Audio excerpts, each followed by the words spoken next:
From the CyberHub bunker and studio, you're tuning in to the CyberHub Podcast. And now for your host and CISO, James Azar. Good morning, security gang. Welcome to another episode of the CyberHub Podcast. I hope everyone's having a good hump day. Wednesday, March 5th, 2025. We are live here with all the latest and greatest cybersecurity news today and a lot to talk about because guess what? The theme of the show is cyber happens in the context. And we're going to talk about that because everything has context, and understanding that context allows us to properly prepare and deal with it, and then as well as able to mitigate it, address the risk, communicate it, and win over the people within our organizations that are a critical part of how we practice cybersecurity. So I hope you're plugged in, tuned in, ready to go. Let's get the show rolling. But like every show, there's our double espresso, our coffee cup cheers moment, right? And this is it. So I've got my double espresso this morning. It's a Lavazza. It's good. I love Lavazza coffee. It's one of my favorites. Please sponsor the show. I'm gonna have to start tagging them. So coffee cup cheers, y'all. If you have a favorite like espresso roast, I want to know. Like, I really want to try new espresso routes because I've been stuck on my Italian kick for so long. I've tried other stuff. Like I had my buddy Dean Malice, who's a CISO at a fintech here locally in Atlanta. He gave me some stuff. It was all right. It wasn't Italian. It wasn't Lavazza. And so I may be an espresso snob when it comes to Italian espressos. That could very well be the case. And I fully acknowledge that. And I'm willing to admit the problem I have there. So let's get into Tata technology. So we talked about this several weeks ago. In fact, I think it was nearly a month ago that Tata Technologies, the IT arms of Tata Motors, appeared to have fallen victim to a cyber attack, which at the time wasn't known whether it was ransomware, although it had the fingerprints of a ransomware. They never said it was a ransomware. Now we're getting more information as the ransomware gang behind the attack is coming forward. And this goes into cyber happens in the context. And this is what this means. So specifically, when you start observing what's happening here, you really start understanding that when we see a disruption, we rarely hear from the criminal enterprise. So it appears like the criminal enterprise's first reaction or their modus operandi in this situation is absolute silence. So they're not applying the pressure. And that's been different from some groups to the other. Like some groups have essentially published that the reason for their outage is because of us, and we have their data, and you better pay up. And that wasn't working. So now they're using the discretion mode. The discretion mode is they launch a ransomware attack. They don't let anyone know they've done it. They're trying to negotiate through the companies, and these negotiations take time, right? Like any negotiation, they do take some time. There's a lot of back and forth. There's companies that kind of sit in the middle of that provide that service, and they kind of do all of those things. And so that's fine. And then eventually when negotiations break down, because the companies essentially in negotiations, they're buying time.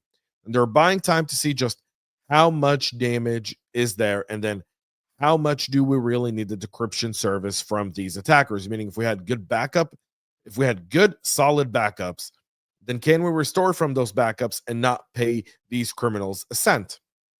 And that's typically the situation. And now here is something you'll rarely hear me say. I think the SEC rule, the reporting rule, actually played against ransomware operators. So because you have to report material breach within 4 days, what it's done is if you're able to recover and you're able to back up and restore from your existing, and you don't need the attackers, you're really less likely to pay them a ransom. And if you've watched the show a lot, you know I've been very critical of the fact that we're always got to report data breaches, but we never set cybersecurity standards, or that we're really helping these cyber criminals by giving them a leverage. And now in retrospect, when I look at it in context, I go, maybe that's kind of like the unintended consequence of any sort of SEC or stock exchange reporting of cybersecurity breaches. Because what that's done for companies is it's given them the resilience in order to buy time from the attackers, which is what Tata obviously did here. I don't know this for sure, but I'm just playing the timeline. If you've ever been in an incident, you can relate. Let me know in the comments.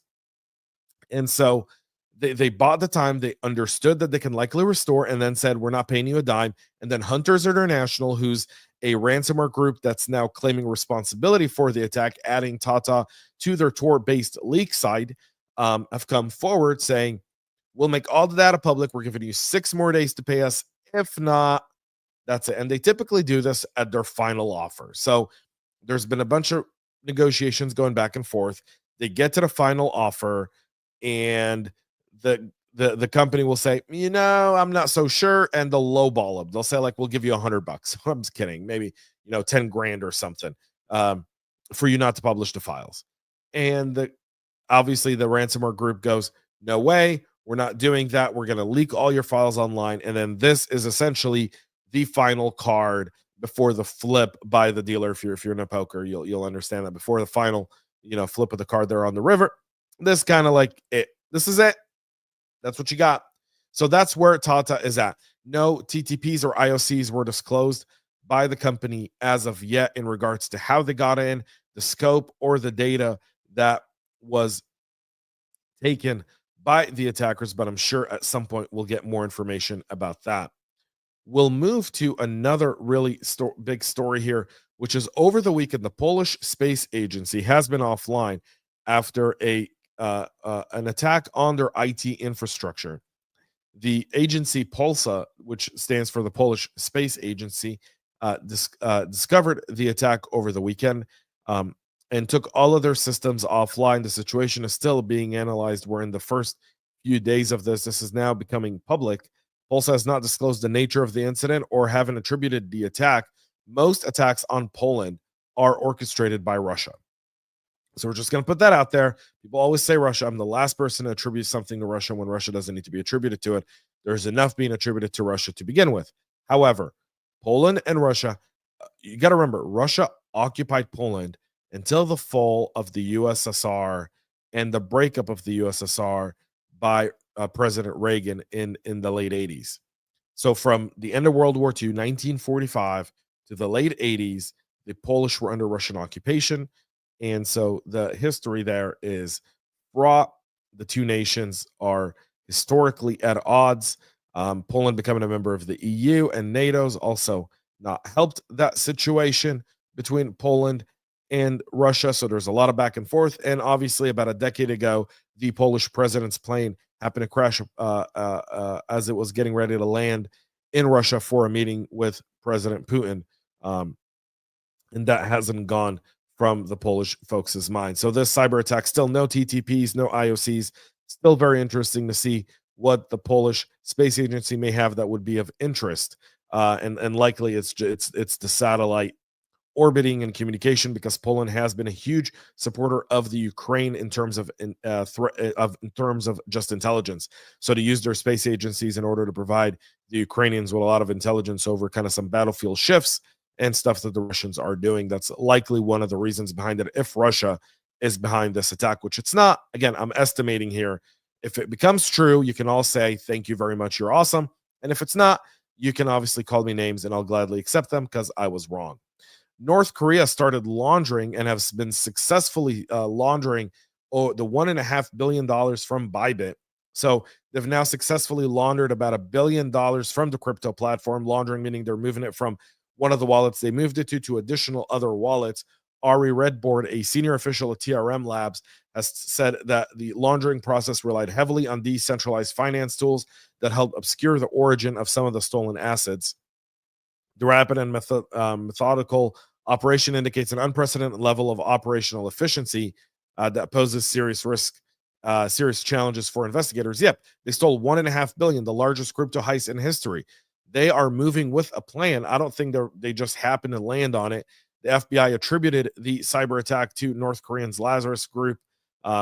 Traders actors are proceeding rapidly and having converted some of the stolen assets to bitcoins and other virtual assets dispersed across thousands of addresses on multiple blockchains, according to the FBI. So they're really spreading it out. They're kind of putting it in a whole bunch of different places. They're buying a whole bunch of different cryptos, and they're doing the scale of this is absolutely insane, right? So, I mean, the fact is $1.5 billion in Ethereum being stolen is significant. And now I realize President Trump wants to back currency crypto in the US Reserve, which I'm all for it. I'm an early crypto adapter. I get why that's something that the US should do. However, I hope that in response to that, there's some level of regulation and private public cooperation in terms of securing the crypto infrastructure in order to make that feasible. And I hope the advisors in the White House are repeating these words to the president and his team. Scammers have gone back to the U.S. Postal Service. What? You're absolutely right. They've gone back to mailing ransom notes. Do you remember the movies of mailing ransom notes to someone saying, I have your kid, with cutouts from newspapers? Someone is impersonating the Bianbian group with a return address in Boston, Massachusetts. So there's that. These fake ransom notes were first reported by our friends over at GuidePoint Security. Bleeping computer relating being sent a scan of the note from a CEO who received a similar letter coming from the Bianbian group in Boston. The letters were mailed from Boston, by the way. You can see the stamp there from the post office in Boston. So there's some people internally, we'll get to that here. We've got two stories about how cybercrime's localized, right? And again, the context matters. The envelopes contained a ransom note addressed to the company's CEO or other executives claiming to be from the Bianbian ransomware operation. According to the notes review, they are tailored to the company's industry and different types of allegedly stolen data corresponding to some company activities, meaning they've heavily invested in these notes. And then they're asking for a ransom. They're putting in the Bitcoin payment address and a QR code, and they're letting you know, don't go. I mean, I feel like they watched that old Mel Gibson movie, Ransom, and were like, we haven't tried this. We should definitely try it. And then they tried it. And now everyone knows. And I don't know if anyone paid them, but if someone paid them, please let me know. Like, I'd love to know why. Anyways, they're asking between $250,000 and $500,000 in ransom. And obviously, Arctic Wolf also stated that two ransom notes the researchers saw included legitimate compromised passwords that add legitimacy to the demand. The U.S. Postal Service. Who would have thunk it? Who would have thunk it? If you thought that was a real risk, I mean, I want to know how and why. I do. I want to know how and why, because it's absolutely fascinating that cyber criminals who are in the business of trying to extort you digitally have resorted to sending you letters. Now, I wonder if they used gloves when like typing them up and writing them and putting them in the envelopes and shipping them to the companies. Because if not, they do realize the FBI has fingerprint technology and they'll just try to pull fingerprints out of there, then match them to a database. I hope they know that. I hope they understand the forensics, like beyond watching Mel Gibson's Ransom movie from like the 90s or early 2000s. I hope they've also watched like CSI and NCIS and all of that, because boy, you're leaving forensics tales here. And it's local. It's being sent from Boston. So you're either telling someone to go mail letters for you, or one of those criminals is just hanging out in Boston, Massachusetts. In that case, we got to find that person. Someone tag Director Kash Patel at the FBI and ask him to please get on it. All right. The Justice Department announcing on Tuesday that two Venezuelan nationals were arrested and charged recently over the role in an ATM jackpotting scheme in New York. The jackpotting scheme is when they install a piece of malware on a hard drive or replace the drive with an infected one that gives it the attacker's controls over the ATM and causes it to dispense cash without the need to target a specific bank account. The two Venezuelan nationals arrested are David Jose Gomez Seguera, who's 24, and Jesus Seganto Hernandez Gil, 19, both of Venezuela. It's unknown what their immigration status is in the country. I've actually sent a request to the DOJ to find out if they were legal or illegal aliens doing this here. That does matter as well. Video surveillance captured one of the attacks in New York where they removed an ATM's cover using a key and installed something in the machine. They came back and hacked the ATM multiple times over the next several hours and made withdrawals totaling $110,000 all in all. So stealing hard American money.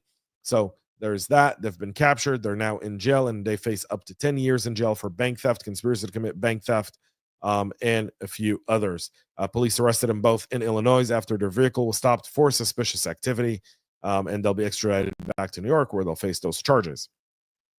The use of AI by companies is rapidly expanding. That requires the collection of and processing of vast amounts of corporate data, and there's a threat there. So one problem with AI is performed on devices with GPUs like NVIDIA's, while the data source in the parameters and prompts is delivered through connected devices more commonly using standard CPUs. Mapping the data from one device to another has been achieved in software with the use of bounce buffers, but these add overhead to the data transfers and can't be secured as effectively as hardware protection. Direct memory access from one device to the other is a better solution. Intel's addressing this by extending its TDX Connect technology on its Xeon 6 processors. TDX is the basis for Intel's confidential computing, isolated and hardware-protected trust domains within VMs, providing greater data confidentiality and integrity in cloud and virtualized environments. TDX Connect extends this concept beyond the Intel CPU to any supporting device, including GPUs, smart NICs, and storage devices. A very interesting approach by Intel here, something for all of y'all to read and obviously understand. Treasury is sanctioning Iranian nationals behind the defunct Nemesis darknet marketplace. The Iran-based administrator behind the marketplace was sanctioned by Treasury yesterday, 1 year after the platform was taken down. Iranian national Bahruz Parasad was accused by the U.S. of being the sole administrator behind Nemesis, which allowed cyber criminals and drug traffickers to sell their wares and launder their resulting fraud. So obviously the person is in Iran. There's no extradition treaty, so he's on the list. A lot of his assets will be seized if there's any overseas, and if he ever leaves Iran, he'll likely be arrested. And our final story for the day: your Chrome browser and Firefox browser requires some patching. Chrome 134 and Firefox 136 were released to the stable channel yesterday with patches for dozens of different vulnerabilities, including several high-severity bugs. The most severe is CVE 2025-1914. It's a high-severity out-of-bounds read bug in the V8 JavaScript engine that earned its two reporting researchers a $7,000 bug banner reward. Good job for those two researchers. Well done. Google handed out over 27,000 in bug banner reports to the researchers there as well. So you want to make sure you get all of those patched up. That's it for our show this morning. We'll be back tomorrow, 9 a.m. Eastern, live with all the latest and greatest. Make sure to go check out CyberHubPodcast.com for all of the news, including this very podcast in written format with an action list and everything you need in order to share it across your organization or with your teams or with people you're trying to inform. You can do that again, CyberHubPodcast.com. Make sure to subscribe, follow, share, like, comment everywhere you see us. Until then, have a great rest of your day. We'll be back tomorrow. And most importantly, y'all, stay cyber safe. We love feedback, so make sure to connect with us on social media and subscribe to our podcast on your favorite podcast listening platform.